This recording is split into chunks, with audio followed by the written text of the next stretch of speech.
Hi friends, मैं सागर Ambika economic दृष्टिकोण में एक बार फिर से आप लोगों का स्वागत है। आइए हम बात करते हैं नोट्स एंड एक्सप्लेनेशन के साथ इनकम मेथड की। आप सभी को पता है हम नेशनल इनकम पढ़ रहे हैं और नेशनल इनकम बहुत इंपॉर्टेंट टॉपिक है। तो चलिए इनकम मेथड हम स्टार्ट करते हैं। सबसे पहले इनकम मेथड क्या है, what is income method.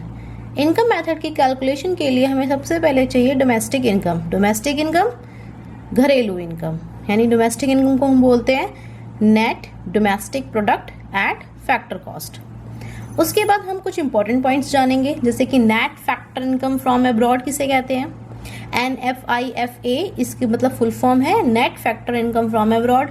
National income, domestic income और अब्रॉड इनकम का सम होता है, यानी कि नेशनल इनकम, डोमेस्टिक इनकम और अब्रॉड इनकम का सम होता है।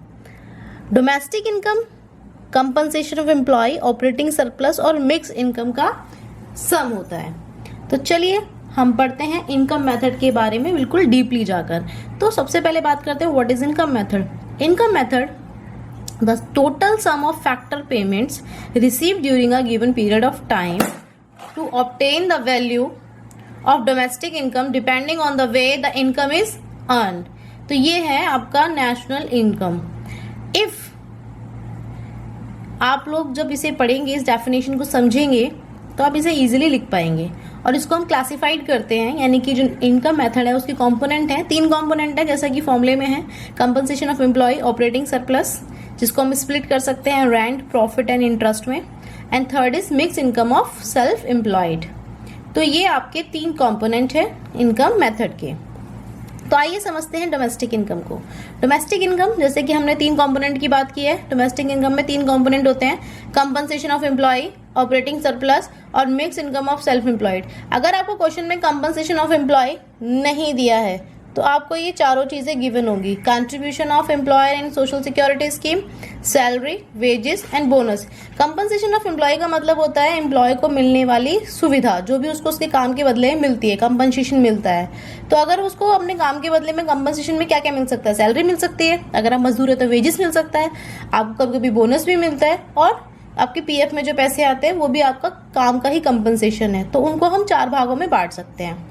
दूसरा है ऑपरेटिंग सरप्लस। ऑपरेटिंग सरप्लस की जब हम बात करते हैं तो उसे भी 3 भागों में डिवाइड किया जाता है, interest, rent and royalty and profit.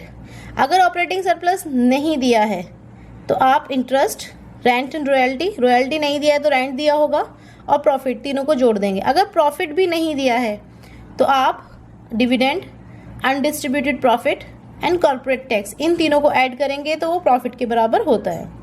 And next है mix income of self employed. ये तीनों जब आप ऐड करेंगे तो आपका आ जाएगा डोमेस्टिक इनकम। डोमेस्टिक इनकम में जब हम net factor income from abroad जोड़ देते हैं तो हमारे पास आ जाता है नेशनल इनकम। लेकिन नेट फैक्टर इनकम है क्या, जब हम बात करते हैं नेट की, यस नेट का मतलब फैक्टर इनकम जो हमने अब्रॉड से रिसीव की है उसमें से हम माइनस कर देंगे फैक्टर इनकम जो हमने अब्रॉड को पे किया है। जब हम इन दोनों को लेस करते हैं तो हमारे पास आती है नेट फैक्टर इनकम, और नेट फैक्टर इनकम को हम जब जीडीपी में जोड़ देते हैं तो हमारे पास हो जाती है नेट नेशनल इनकम।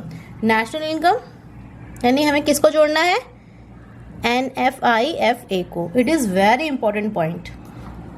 आइए तो कुछ क्वेश्चंस करते हैं ताकि हम नेशनल इनकम को समझ सकें। आपका क्वेश्चन कुछ इस प्रकार से होगा, जिसमें आपको कुछ कंपोनेंट दिए होंगे, सारे कंटेंट नहीं जोड़ने होते, हमें सिर्फ फॉर्मूले के अकॉर्डिंग कंटेंट जोड़ने होते हैं। तो सबसे पहले देखिए फर्स्ट पॉइंट, नेशनल डेब्ट इंटरेस्ट हमारे काम का नहीं है, वेजेस एंड सैलरी हमारे काम का है, नेट करंट ट्रांसफर इनकम हम इसमें नहीं लेते हैं, रेंट यस लेंगे, ट्रांसफर पेमेंट भी नहीं लेंगे, इंटरेस्ट को लेंगे, net domestic product at factor accounting to the government इसको भी नहीं लेंगे, social security contribution by employer इसको लेंगे, net factor income paid to abroad इसको लेंगे, एंड प्रॉफिट को लेंगे। तो इस प्रकार से हम wages and salary, rent, profit, interest, इन सबको जब ऐड कर देते हैं, यानी कि 1 एंड 2 ये कंट्रीब्यूशन ऑफ एम्प्लॉय का पार्ट है, रेंट, इंटरेस्ट एंड प्रॉफिट किसका पार्ट है आपका, yes very good, operating surplus का। और मिक्स इनकम इसमें नहीं दिया है तो उसे नहीं ऐड करेंगे, जो फैक्टर दिए हैं उन्हें ऐड करने के बाद। और हाँ, एक बात यहाँ ध्यान देने की है कि net factor income paid to abroad है, इसलिए उन्होंने माइनस किया है। पेड टू अब्रॉड, जब टू होगा तो माइनस करेंगे, फ्रॉम होगा तो प्लस करेंगे। चलिए एक और क्वेश्चन समझते हैं हम लोग। आपको नेशनल इनकम कैलकुलेट करना है इनकम मेथड से।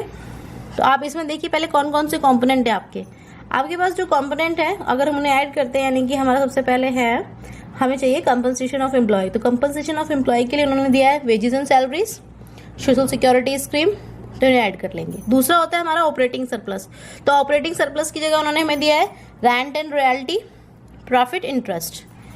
अब net factor income from abroad हमें नहीं दिया है, टू अब्रॉड दिया है। तो टू अब्रॉड की जगह हम इसको लेस कर देंगे क्योंकि ये टू अब्रॉड है, तो हमने इसे क्या कर दिया है, लेस। तो लेस करने पे जो हमारा आंसर आता है 2050 हमारा आंसर है।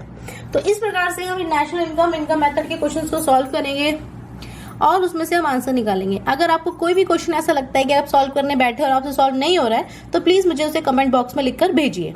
यहाँ पर हमारा टॉपिक आज का समाप्त होता है। अब नेक्स्ट क्लास में मिलेंगे एक्सपेंडिचर मेथड के साथ। तब तक आप नेशनल इनकम को यानी इनकम मेथड को आप क्वेश्चन को सॉल्व करते रहिए और जो भी क्वेरी हो पूछते रहिए। Thank you.